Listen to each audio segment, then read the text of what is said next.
Imagine for a moment that you are standing on the deck of a massive ship, the largest ever built.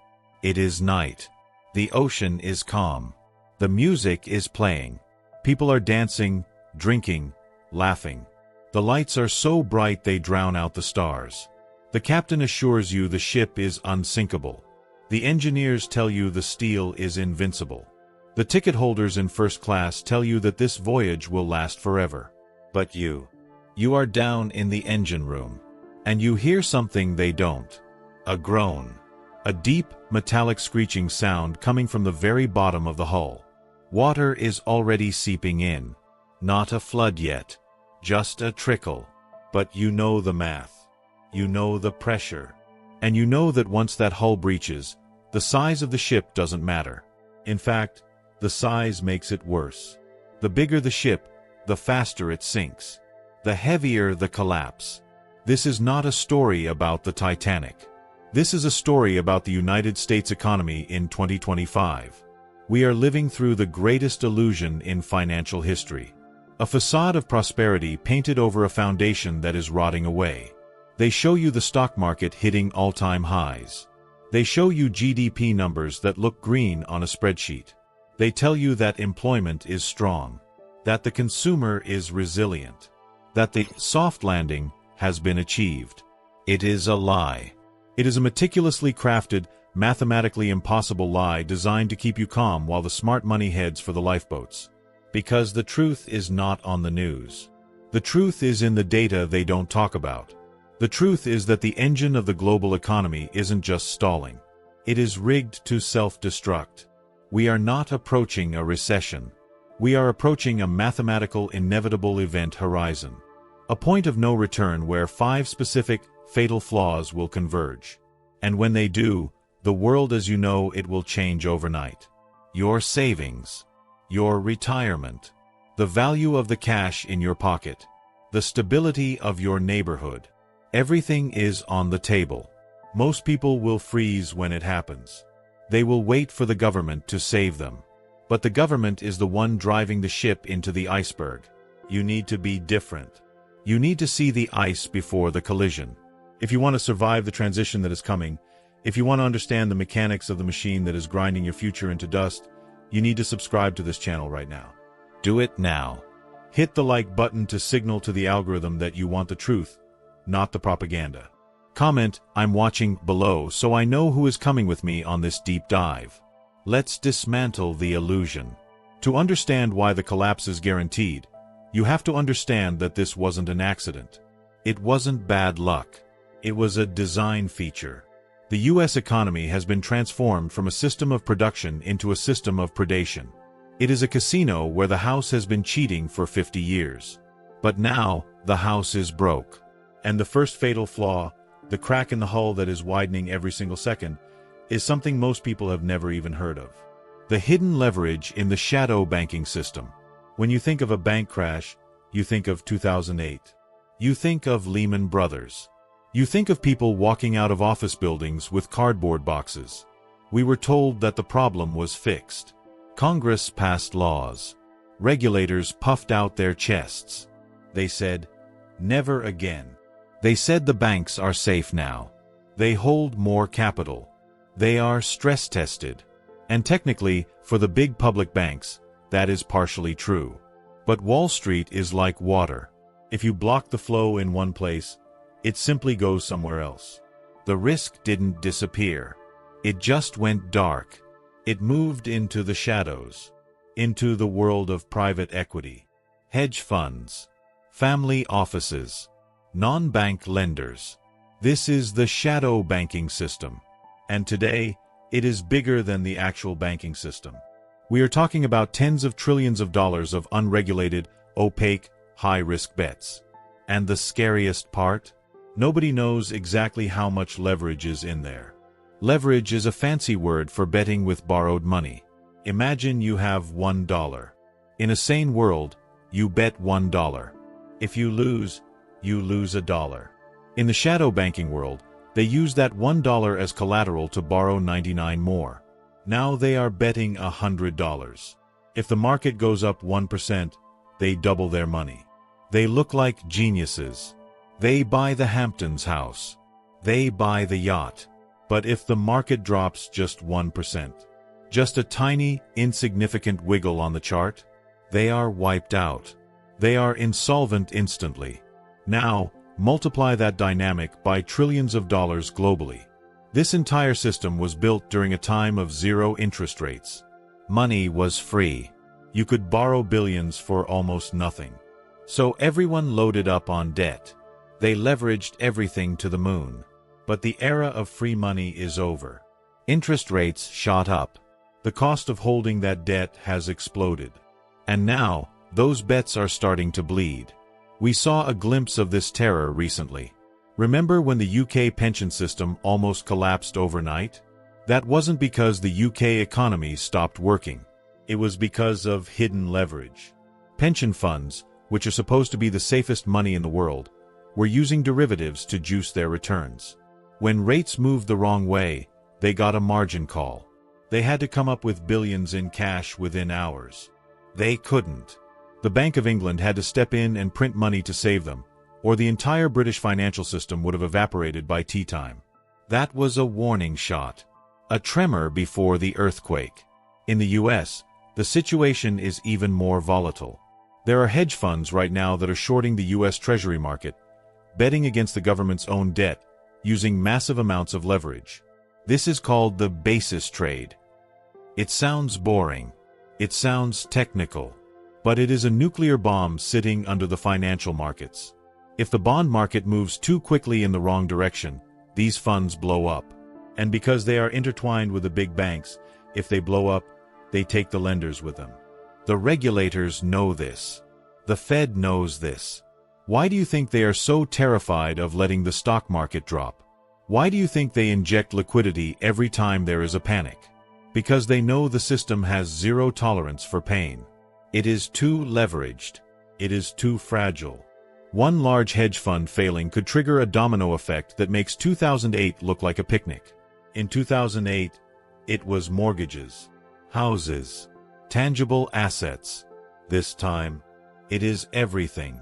It is corporate debt, commercial real estate, derivatives.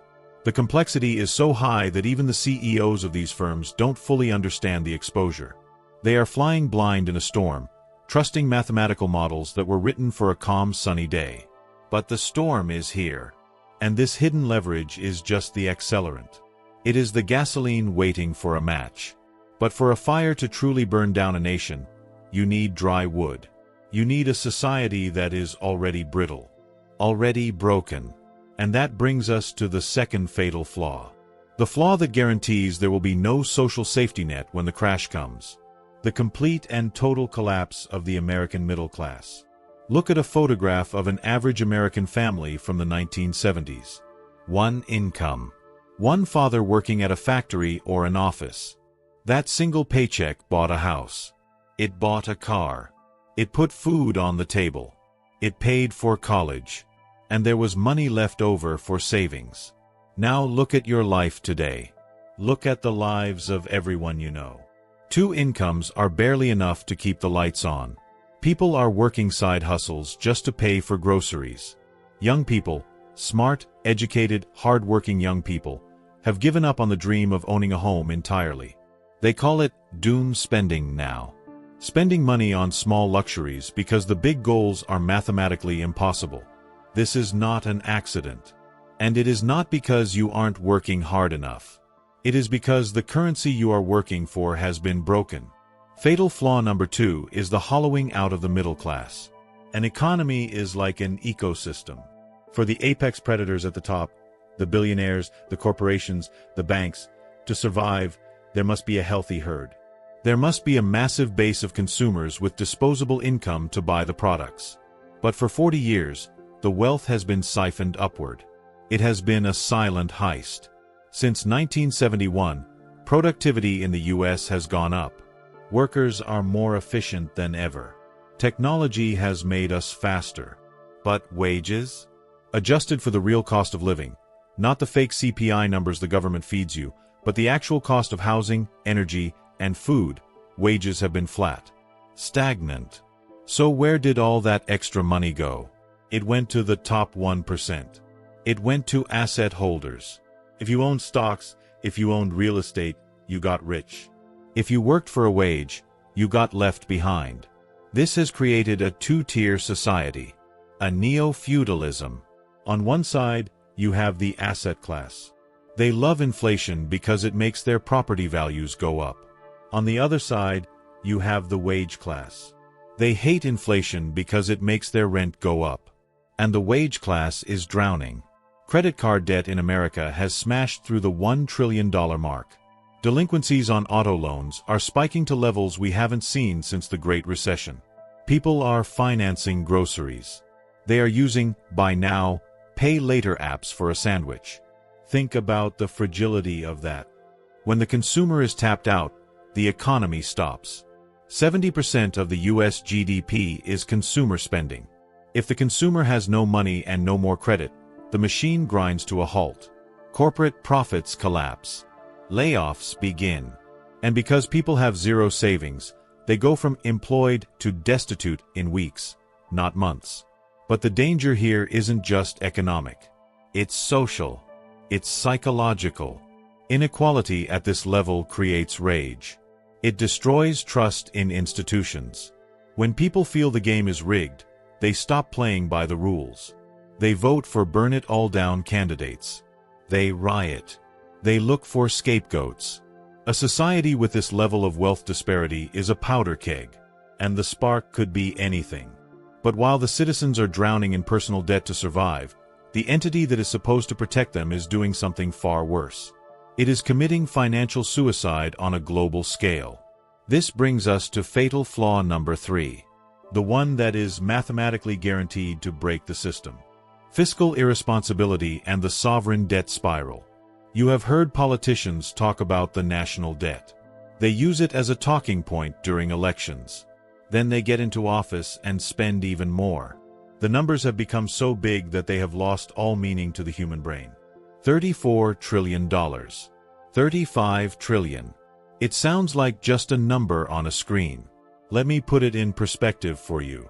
If you spent $1 million every single day since Jesus was born, you still wouldn't have spent $1 trillion. The US government is adding $1 trillion to the debt every 100 days.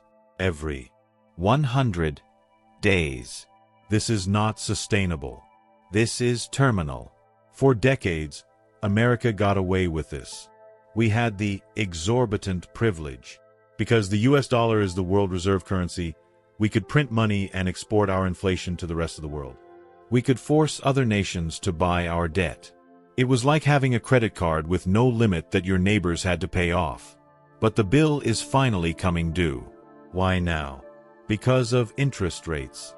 When debt was cheap, nobody cared. The government could borrow for free.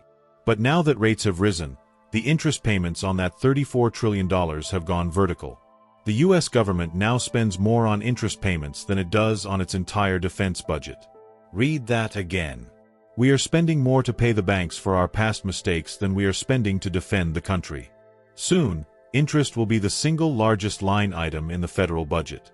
More than Social Security. More than Medicare. This creates a doom loop. To pay the interest, the government has to borrow more money.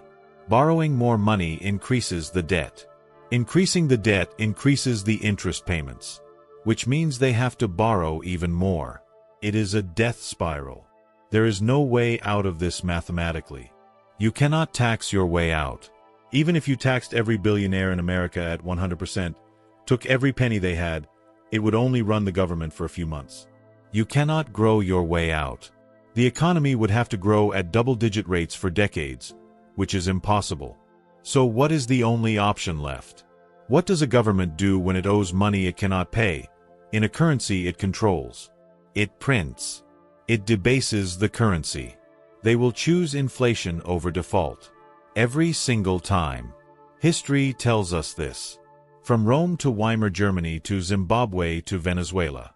When the debt becomes unpayable, the rulers turn on the printers. They will tell you it's quantitative easing. They will call it liquidity injection. They will call it yield curve control. Do not be fooled by the jargon. It is theft.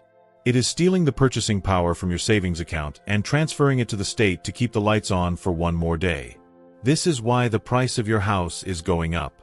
It's not because your house is better. It's because your money is worth less. This is why the stock market looks like it's booming. It's adjusting for the devaluation of the dollar. We are entering a phase of fiscal dominance. This is where the Federal Reserve loses control. It doesn't matter if they want to fight inflation. They have to print money to buy the government's debt, otherwise the U.S. government defaults. And a U.S. default crashes the entire global financial system instantly. So they are trapped. They have to choose between destroying the dollar or destroying the economy. They will try to walk the line, but they will slip. And when they do, the bond market, the profound, deep ocean of global finance, will revolt. We are already seeing the cracks. Auctions for U.S. Treasury bonds, usually the most boring events in the world, are starting to look shaky. Foreign nations are buying less. Who is buying the debt? The Fed is. We are buying our own debt with money we printed out of thin air. It is the economic equivalent of eating your own arm to survive. It works for a little while. But eventually, you run out of arm. And you bleed out. But debt and inequality are just the internal cancers. To truly understand why the collapse is imminent, you have to look at what is happening to the engine of the car. You have to look at the fact that America has forgotten how to actually do anything. We have replaced factories with financial engineering. We have replaced production with speculation. And this leads us to the fourth fatal flaw: the zombie economy and the death of productivity. Close your eyes and picture the American economy of the 1950s. What do you see?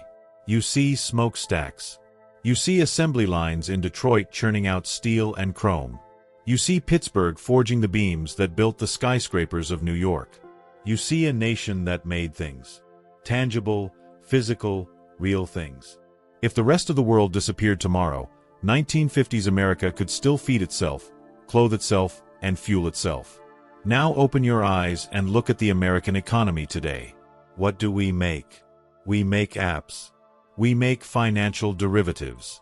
We make marketing campaigns for products built in Shenzhen. We have traded our industrial soul for a spreadsheet. This brings us to fatal flaw number 4, the zombie economy and the death of productivity. Over the last 40 years, corporate America discovered a dangerous secret.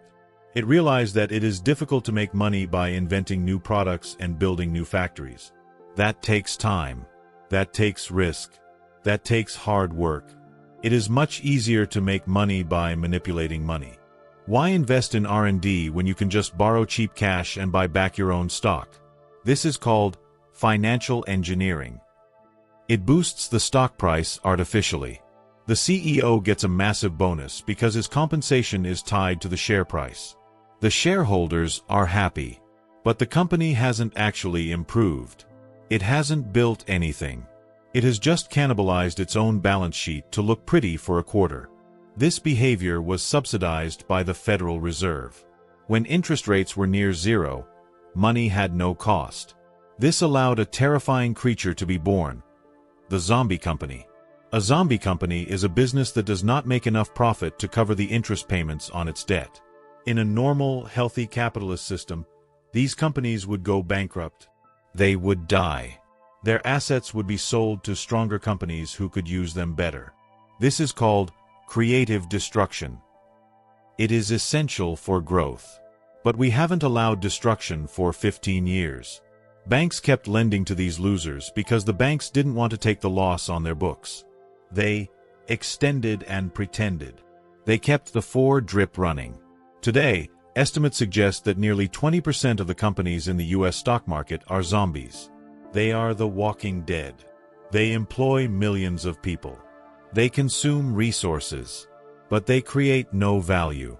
And now, the life support has been cut off. With interest rates rising, these companies cannot refinance their debt. They are facing a maturity wall. Trillions of dollars in corporate debt is coming due in the next 24 months. They have to pay it back or refinance at double or triple the interest rate. They can't do either, so they will collapse. And when 20% of the corporate world collapses, it's not just a recession. It is a depression. Unemployment will skyrocket not because of a temporary dip in demand, but because thousands of companies simply cease to exist. And it gets worse. Because we stopped making things, we outsourced our survival. We sent our factories to China. We sent our chip manufacturing to Taiwan. We sent our pharmaceutical production to India. We thought we were smart. Let them do the dirty work. We will be the brains. It was arrogance. Now we are vulnerable. During the pandemic, we ran out of masks. We ran out of basic medicine.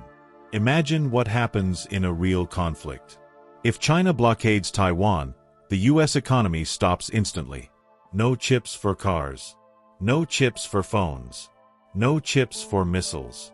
We have built a just-in-time economy that assumes the world will always be peaceful and borders will always be open. That world is gone. We are now living in a just-in-case world, but we still have a just-in-time infrastructure. We are a superpower that cannot produce its own antibiotics. We are a superpower that relies on its biggest rival for the components of its own power grid. This is not strength. This is a strategic suicide note. And while we are rotting from the inside, the vultures are circling on the outside. They smell the weakness. They see the debt. They see the division. They see the hollowed-out industry. And they are making their move. This is fatal flaw number 5. Geopolitical overreach and the end of dollar dominance. The true source of American power is not the aircraft carriers. It is the US dollar. The dollar is the operating system of global commerce. If you are a country in Africa and you want to buy oil from a country in the Middle East, you don't use your currency. You don't use theirs. You use US dollars. This creates a constant, insatiable demand for dollars. It allows the US government to print money without immediate hyperinflation, because the world absorbs those dollars. It is the greatest economic advantage any nation has ever held. But you only keep that advantage as long as the world trusts you. As long as you are seen as a neutral arbiter of commerce. We broke that trust. In 2022, when the US froze the central bank reserves of Russia, a chill went down the spine of every world leader. It didn't matter if they agreed with the war or not. The message was clear: if you cross Washington, your money is gone. Your savings are not yours. They are ours, and we are just letting you hold them. For countries like China, Saudi Arabia, and Brazil, this was a wake-up call. They realized that holding US dollars was a national security risk. If the US could do it to a nuclear power like Russia, they could do it to anyone. So, the revolt began. It is quiet. It is technical. But it is deadly. It is called de-dollarization. The BRICS alliance, Brazil, Russia, India, China, South Africa, and now Iran, UAE, and others, is actively building a parallel financial system. They are trading in local currencies. China is buying oil from Saudi Arabia in yuan. India is buying oil in rupees. Central banks are buying gold at a pace we haven't seen in 50 years. Why gold? Because gold is the only money that isn't someone else's liability. You can't freeze gold if it's in your own vault. They are preparing for a world where the dollar is no longer king. And this is the nightmare scenario for the average American. If the world stops using dollars, those dollars come home. Trillions of dollars currently circulating overseas will flood back into the US economy. The supply of money domestically will explode, but the amount of goods will stay the same. That is the recipe for hyperinflation. Not 8% inflation. We are talking 20%, 50%, 100% inflation. We are talking about a loaf of bread costing $50. We are talking about your life savings buying a used car. The US government has used the dollar as a weapon of war. And now, the weapon is being turned against us. We are overextended. We have 800 military bases around the world. We are involved in conflicts in Ukraine, in the Middle East, in the Pacific. We are trying to be the devastating hegemon in a world that is rapidly becoming multipolar. The Roman Empire didn't fall because it was defeated in one big battle. It fell because it expanded until it couldn't pay its soldiers. It debased its currency to fund its wars. It lost the loyalty of its provinces. And then, when the barbarians finally came to the gates were already open. The guards had left. America is walking the same path. Step by step. Mistake by mistake. But the most terrifying part isn't the flaws themselves. It is how they interact. It is the feedback loop of doom. These 5 flaws are not independent. They are connected. They amplify each other. Let me show you how the dominoes fall. The Federal Reserve keeps interest rates high to fight the inflation caused by fiscal irresponsibility, flaw 3. These high rates crush the zombie companies, flaw 4, and threaten to blow up the hidden leverage in the banks, flaw 1. To prevent a total collapse, the Fed has to pivot. They have to cut rates and print trillions of dollars to bail out the system. This fresh money printing accelerates the inequality gap, flaw 2, making the population even angrier. And it signals to the world that the dollar is being debased again, which accelerates geopolitical de-dollarization, flaw 5. The world dumps the dollar. Inflation spikes at home. So the Fed has to raise rates again. And the cycle starts over. But each time around the loop, the system gets weaker. The debt gets bigger. The society gets angrier. The enemies get stronger. Until the centrifugal force tears the machine apart. This is the trap. There is no good way out. There is only the hard way. And the people in charge? They are hoping they can keep the music playing just long enough to retire. They are hoping it doesn't happen on their watch. But the math doesn't care about their watch. The math says time is up. So, what does the collapse actually look like? When people hear collapse, they think of Mad Max. They think of bunkers and canned beans. And while being prepared is smart, the reality is likely to be more complex. And in some ways, more painful. The collapse of an empire is rarely a singular, cinematic explosion. It is more like a slow, agonizing suffocation. A constriction of life. It is called the Argentinization of the economy. If you want to see your future, look at Argentina. Once one of the richest countries in the world. Now a place where inflation is a way of life. Where the middle class digs through trash cans. Where savings evaporate in weeks. That is the trajectory we are on. It starts with what economists call financial repression. This is a polite term for the government slowly stealing your wealth to pay its own debts. It won't happen with a gun. It will happen with a rule change. They will change the regulations on pension funds. They will force your 401k to hold U.S. Treasury bonds. They will say it is for safety. They will say it is patriotic. But in reality, they are forcing you to buy the debt that the rest of the world refuses to touch. They will lock your capital into a burning building and weld the doors shut. You will see the inflation numbers on the news. 10%, 15%, 20%. But your bank account will only pay you 1%. You will lose purchasing power every single day you hold dollars. This is the slow burn. It is the boiling frog scenario. You adapt. You cut back. You eat worse food. You cancel vacations. You think, it's just a rough patch. But the temperature keeps rising. Then comes the sudden stop. The moment the psychology breaks. The moment the slow burn turns into a forest fire. It usually happens on a random Tuesday. Maybe a large bank in Europe fails. Maybe a bond auction in Washington has no buyers.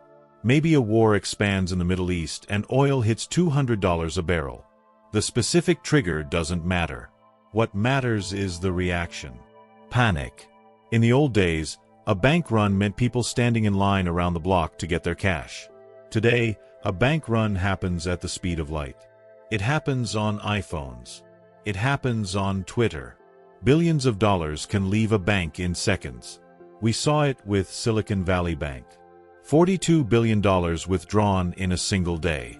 Now imagine that happening to every major bank simultaneously. The websites will crash. The ATMs will go dark. You will open your banking app, and you will see a loading wheel that spins forever. or worse. You will see your balance, but you won't be able to move it. Technical difficulties, they will say. Temporary suspension of transfers, they will post. This is the moment the cage door slams shut. The credit card terminals at the grocery store will stop working. The gas pumps will shut off. Supply chains, which run on credit, will freeze. Trucks will stop moving. Shelves will go empty within 48 hours. Cities, which rely on a constant inflow of food and fuel, will become panic zones. The illusion of civilization is only 3 meals deep. Miss 3 meals, and you will see how quickly your polite neighbors turn into survivalists. And this is where the government will play its final, most dangerous card. They will not let the crisis go to waste. They will present a solution. They will tell you that the old system, the cash system, the private banking system, was too unstable, too risky. They will say, we need to modernize to save the economy. Enter the CBDC, the central bank digital currency. This is the endgame. They will offer you a lifeline. Sign up for the new federal digital dollar wallet, and we will deposit $2,000 of emergency relief funds instantly. People will be desperate. They will be hungry. They will be scared. They will sign up. And in that moment, financial privacy will die forever. A CBDC is not like Bitcoin. It is the opposite of Bitcoin. It is programmable money controlled centrally by the state. They can dictate where you spend it. This money can only be used for food, not gas. They can dictate when you spend it. This money expires in 30 days to stimulate the economy. They can turn it off if you dissent, if you protest, if you vote for the wrong person. It is the ultimate control grid, a digital prison built on the ashes of the dollar. This isn't science fiction. The Federal Reserve is piloting these systems right now. The European Central Bank is preparing the digital euro right now. They are building the infrastructure for the next system because they know the current one is dying. The collapse is the excuse they need to switch you over. But before we get to that dystopian order, there will be chaos. There will be a period of the void. The time between the death of the old system and the birth of the new one. This is the most dangerous time in history. When the pensions vanish. Imagine 50 million retirees realizing their checks aren't coming. Or that the checks are coming, but they only buy a loaf of bread. The social contract is based on a promise. Work hard, pay into the system, and you will be taken care of. When that promise is broken, the anger will be biblical. We will see civil unrest that makes the riots of 2020 look like a block party. We will see the balkanization of the United States. Red states and blue states won't just disagree, they will stop cooperating. Governors will refuse to enforce federal mandates. Sheriffs will refuse to enforce federal laws. We might see states trying to launch their own gold-backed currencies to protect their citizens from the dying dollar. Texas has already started building its own gold depository. Utah has made gold legal tender. They are hedging against Washington. The United States is a political union held together by economic prosperity. Remove the prosperity, and the union begins to dissolve. We are looking at a future where the map of North America might look very different in 20 years. And what happens to the world during this American contraction? Power abhors. A vacuum. As the U.S. retreats to lick its wounds, other powers will step in. China will secure the resource chains of Africa and South America. Russia will dominate the energy markets of Europe. The U.S. will go from being the indispensable nation to being a large, angry, isolated debtor nation. Our military, unable to be funded by infinite debt, will have to shrink. Bases will close. Allies will be abandoned. We will see the end of the Pax Americana, the era of relative peace enforced by American strength. The world will become a more violent, more volatile place. Wars over water. Wars over food. Wars over energy. The global trade network will fracture into blocks. You will trade with your friends, and you will blockade your enemies. The era of cheap goods is over.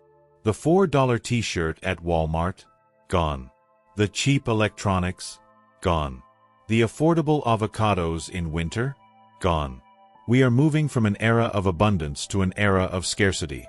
And the generation that has grown up with one-click delivery and instant gratification is psychologically unprepared for this shift.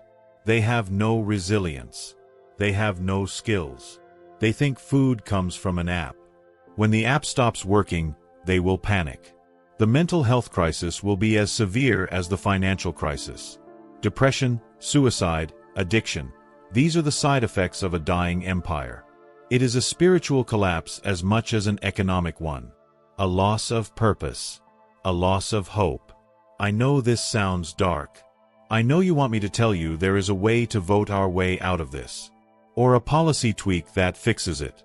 I would be lying to you. The math is the math. The debt is too high. The leverage is too deep. The rot is too widespread. The avalanche has already started. The pebbles are just taking a while to reach the bottom of the mountain. You cannot stop the avalanche. But you can choose where you are standing when it hits. You can choose not to be a victim. Most people will sleepwalk into this slaughter. They will watch the news, believe the lies, and wait for the government to save them. They will be the ones standing in line for the digital ration cards. But there is a minority. A small group of people who see the storm clouds, who understand history, who are taking action now, while things are still relatively calm. They are the ones who will not only survive this collapse, but potentially thrive in the aftermath. Wealth is never destroyed, it is merely transferred. During the Great Depression, fortunes were made by those who had cash when everyone else had debt. During the collapse of the Weimar Republic, those who held gold and foreign assets preserved their purchasing power while their neighbors lost everything. The greatest transfer of wealth in human history is approaching. It is moving from the paper world to the physical world. From the indebted to the sovereign. From the oblivious to the prepared.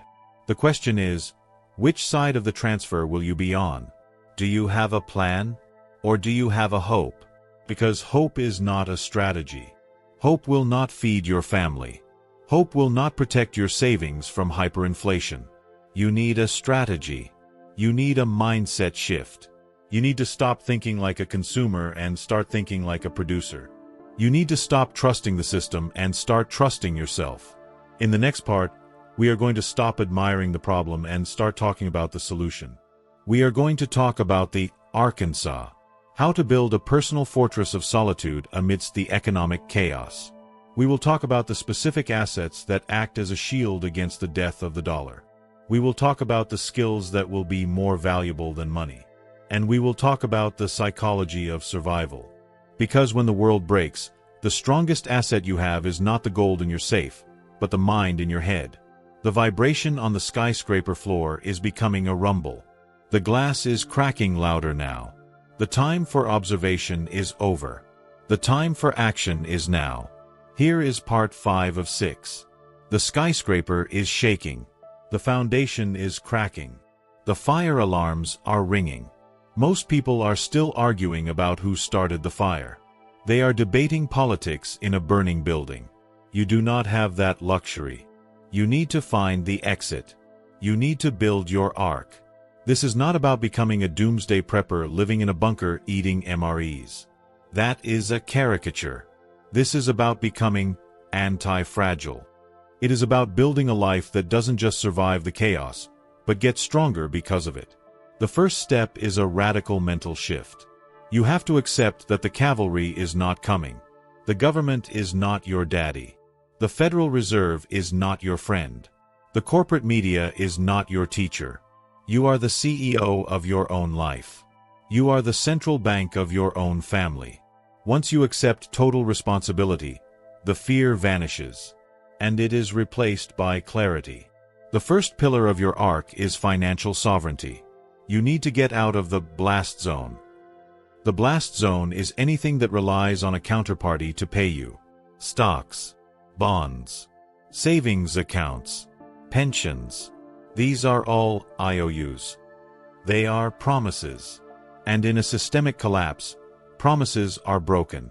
You need assets that have no counterparty risk. Assets that simply are. Look at what the central banks are doing, not what they are saying. They are buying gold. Record amounts. Why? Because gold is the only financial asset that is not someone else's liability. It has been money for 5,000 years. It survived the Roman Empire, the British Empire, the Soviet Union. It will survive the American Empire. You don't buy gold to get rich. You buy it as insurance. You buy it so that when the dollar becomes confetti, you still have purchasing power. Silver is the transaction metal. If things get really bad, you aren't going to shave off a piece of a gold bar to buy groceries. You will use silver. It is the poor man's gold, and it is historically undervalued. But beyond metals, you need to understand the concept of real assets versus financial assets. Land. Productive farmland. A house that you actually own, not the bank. If you have a mortgage, you are a tenant. In a high-interest rate collapse scenario, you want to be debt-free. Debt is a rope around your neck. And when the floor drops out, that rope will snap your neck. Pay it off. Or sell it and downsize. Liquidity is freedom. Debt is slavery. Then there is the digital exit hatch. Bitcoin. I know some of you are skeptics. I know the media tells you it is rat poison. But ask yourself, why is BlackRock, the largest asset manager in the world, buying it? Why are politicians trying to ban it one day and tax it the next? Because it is the only money they cannot print. They cannot debase it. They cannot seize it if you hold your own keys. It is a bearer asset for the digital age.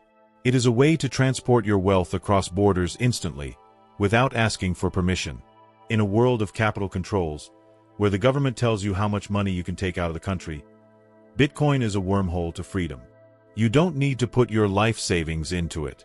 But having zero exposure to the only asset class that is outside the banking system, that is reckless. That is betting 100% on the sinking ship. Get off zero. Even just 1% or 5% of your net worth as a hedge against the system failing. If the dollar survives, you lose a little. If the dollar dies, that 5% saves your life. The second pillar of your arc is physical resilience. We live in a just-in-time world. Grocery stores have 3 days of food. If the trucks stop, the cities starve. You need a buffer. You don't need a warehouse.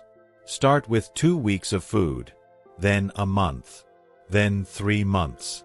Rice, beans, canned goods, water filtration. This isn't paranoia. This is logic. We buy car insurance hoping we never crash. We buy fire insurance hoping we never burn. Why would you not have food insurance?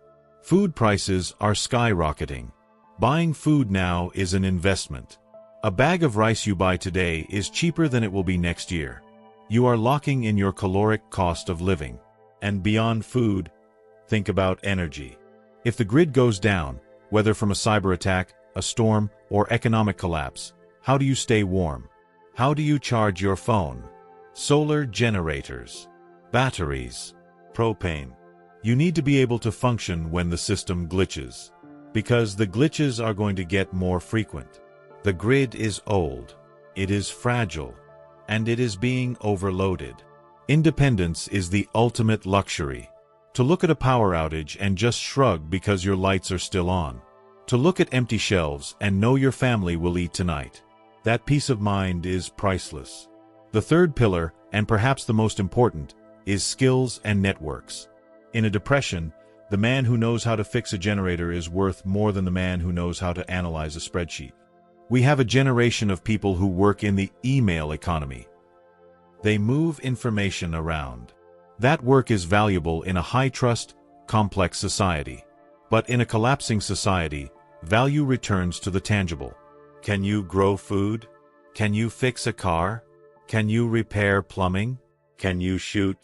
Can you administer first aid? These are hard skills. They cannot be inflated away. They cannot be automated by AI in a grid-down scenario. Invest in yourself. Learn to do things with your hands. But you cannot do everything alone. The lone wolf dies in the winter. The pack survives. You need a tribe. You need a network of like-minded people who see what is coming. your neighbors, your friends, your local community. You need to know who you can trust. If the dollar collapses, the economy reverts to barter and trust. I will trade you eggs for firewood. I will fix your roof if you watch my kids. This is the parallel economy. It is already forming. People are trading goods and services outside of the tax system, outside of the banking system. They are building resilience through relationships. Start building those bridges now. Don't wait until the crisis hits to introduce yourself to your neighbor. A high-trust community is the strongest fortress you can build. Finally, you need the mindset of a stoic. The coming years are going to be chaotic. They are going to be scary. You will see things on the news that will terrify you. You will see fortunes lost. You will see violence. If you panic, you die. If you freeze, you die. You must cultivate emotional hardness. You must be the rock in the storm for your family. When everyone else is losing their minds, you must be the one with the plan. This requires training. Physical training. Get in shape. A weak body creates a weak mind. If you are out of breath walking up the stairs, you are a liability. Discipline your consumption of information. Stop doom scrolling. Stop watching the circus in Washington. Focus on what you can control. Your health. Your finances. Your household. Your skills. Everything else is noise. The Stoics believed that we should not fear the collapse of the world, but rather fear living a life without virtue or purpose. This crisis is your opportunity. Hard times create strong men. This is your chance to become the strongest version of yourself. To be the hero of your own lineage.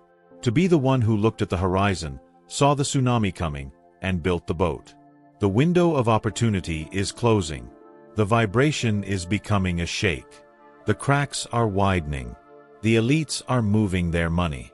The CEOs are selling their stock. The central banks are buying gold. They are showing you their hand. Are you watching?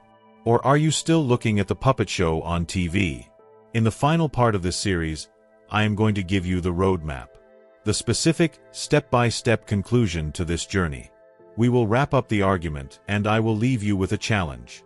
A challenge that will decide whether you are a victim of history or a master of it. The choice is about to be made, and you are the one who has to make it. We have reached the end of the line. The evidence is laid out before you. It is not a theory. It is not a conspiracy. It is arithmetic.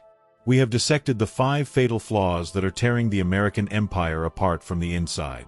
The hidden leverage that has turned our banking system into a casino rigged with explosives. The inequality that has severed the social contract and turned neighbor against neighbor. The fiscal irresponsibility that has trapped the government in a mathematical death spiral of debt. The zombie economy that has replaced production with financial engineering. And the geopolitical overreach that has united the world against the dollar. Any one of these would be a crisis. Together, they are an extinction event for the economic order we have known for 80 years. The skyscraper is not just vibrating anymore. The structural beams are snapping. You can hear them. And yet, if you walk outside right now, the world looks normal. The sun is shining. The coffee shop is open.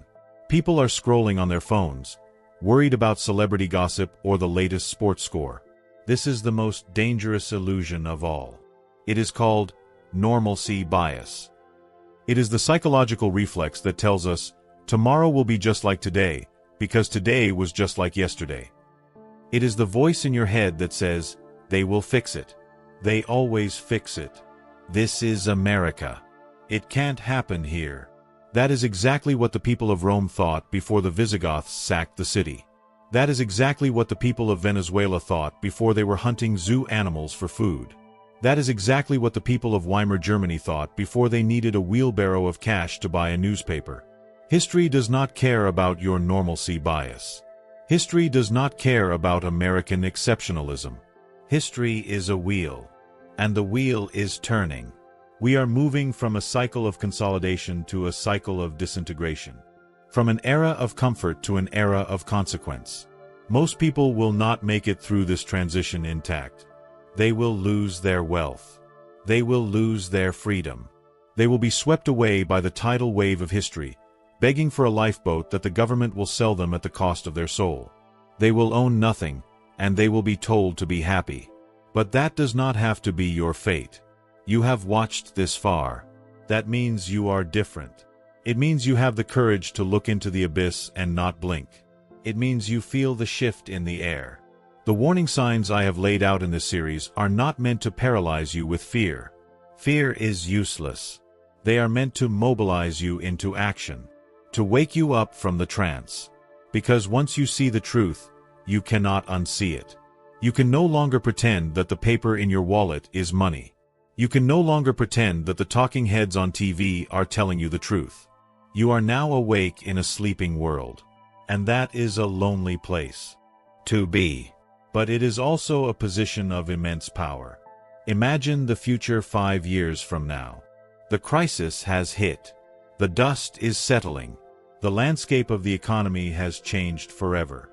There are 2 versions of you in that future. Version 1 ignored the warnings. They stayed in the burning building. They are dependent on the state for their food. They are tracked by a digital currency they cannot control. They are bitter, broken, and defeated. They look back at today, at this very moment, and they scream at themselves for doing nothing when they had the chance. Then there is version 2. The one who took action. You are standing on your own land. Your pantry is full. Your savings are secured in gold, silver, and Bitcoin, assets that exploded in value as the dollar collapsed. You have a network of friends who trust you. You are calm. You are not a victim of the new world. You are one of its architects. You looked at the storm and you built the ark. Which version will you be? The choice is not made in the future. The choice is made right now, in the quiet of this moment. The window is closing. The sand in the hourglass is running low. Every day you wait is a day of compound interest working against you. Every paycheck you leave in the system is a gamble. Every skill you fail to learn is a vulnerability. Do not let this video be just another piece of content you consumed. Do not just nod your head, click off, and go back to sleep. That is what the victims do. Let this be the turning point. Let this be the day you drew a line in the sand and declared independence from a dying system. The collapse is inevitable. Your survival is not. That part is up to you. We have covered the diagnosis. We have covered the prognosis. We have covered the cure. Now, the execution is in your hands.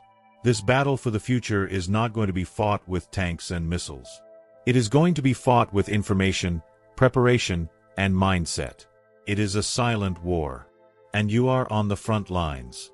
If you are ready to stand, if you are ready to prepare, if you are ready to be part of the solution rather than the casualty count, then I need you to do one thing.